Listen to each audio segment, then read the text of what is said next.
Move to international news now. Political upheaval in Britain, with many wondering if Prime Minister Boris Johnson can even survive the night. Of course, yesterday he lost two key members of his cabinet, Chancellor of the Exchequer Rishi Sunak and Health Minister Sajid Javid. Since then, dozens of MPs have resigned.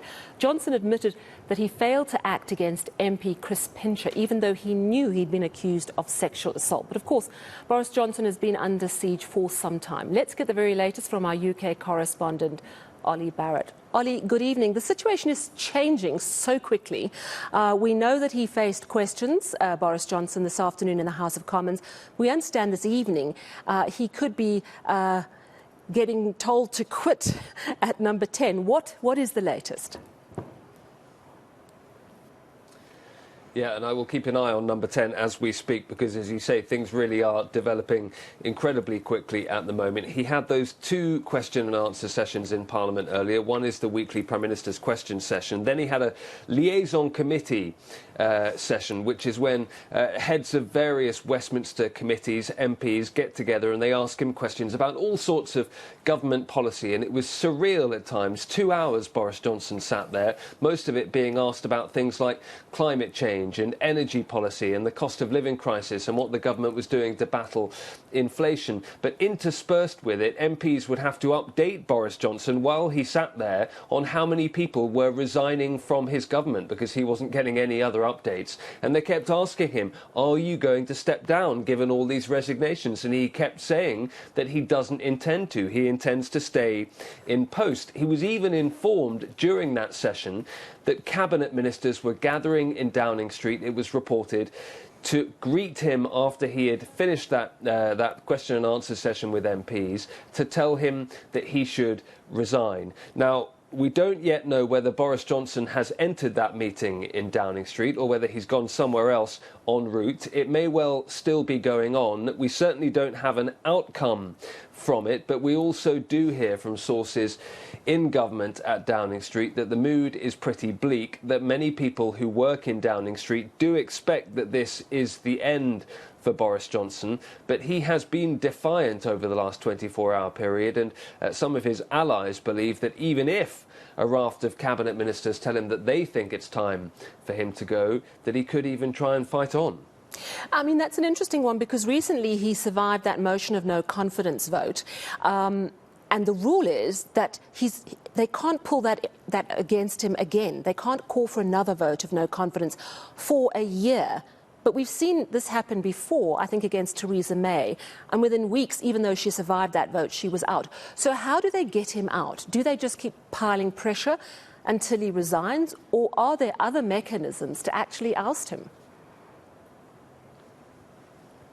So there are really only a couple of mechanisms at this point, Sally. One is that just so many cabinet ministers quit that he can't run a functioning government. He can't put forward an impression of a man who is able to run cabinet officers, cabinet ministers, their departments, and therefore the country that is run by those departments and the officials in them. The other would be if that 1922 committee of the Conservative Party, which has all the rules in place about how leadership contests work, if they change those rules on Boris Johnson, and they may well do that. There's an election to the 1922 executive due in the next few days, and if most people that get onto the executive committee of the 1922 are MPs in the Conservative Party who want Boris Johnson gone, then it's considered that they will actually change the rules and they will force a vote of confidence in Boris Johnson in the coming days, if not weeks. And so the options are getting much, much slimmer for Boris Johnson when it comes to that idea of him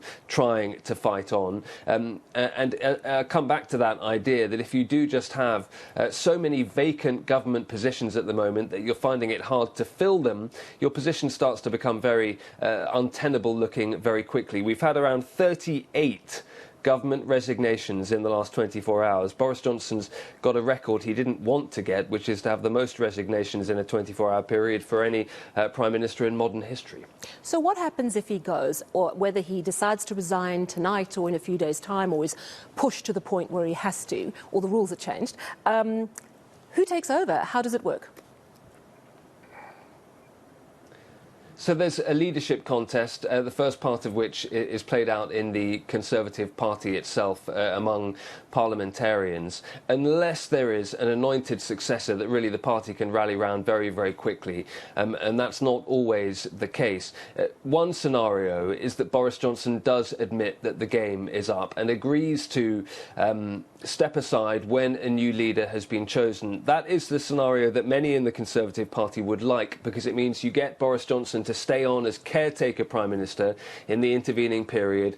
Government departments and ministers can continue to do their jobs, and the country has a leader, and then he's replaced as soon as the Conservative Party pick their next leader and therefore the next Prime Minister, probably in a period of a number of weeks. That is what many Conservative MPs would like to happen now, and that's what many of those cabinet ministers are telling Boris Johnson should happen now. And how do the British public feel? I mean, they're dealing with fuel increases, power problems, all sorts of things. The cost of living crisis is biting. But do they see Boris Johnson as a liar, as someone they can no longer trust? Or do they have their mind on other things at this point? No, polls definitely show that the level of trust in Boris Johnson is very low at the moment, and polls also suggest that a majority of Britons think that he should resign. He's trying to look at it, and he's mentioned this several times today in a different way. He says that whatever really his MPs are saying to him at the moment, or some of his MPs are saying to him at the moment, he says that what people should be looking at is the mandate that he won at the last election. He did bring home a huge majority in Parliament, and he says that should mean that he continues doing the job that he was elected to do for the electorate that delivered him to Westminster, that delivered him to Downing Street. That argument gets harder and harder when you look at the polling and when you look at the fact that it may be the case already now that he can't even maintain a majority of his own party in Parliament, and that's another element to the difficulties he has. How can he run a government? How can he get legislation through that might be controversial or difficult, for example, if a majority of his own MPs don't want him in the job? Thank you so much for that update. As you say, Olly, it is something that is changing rapidly. That's our UK correspondent in London, Olly Barrat. Now, still to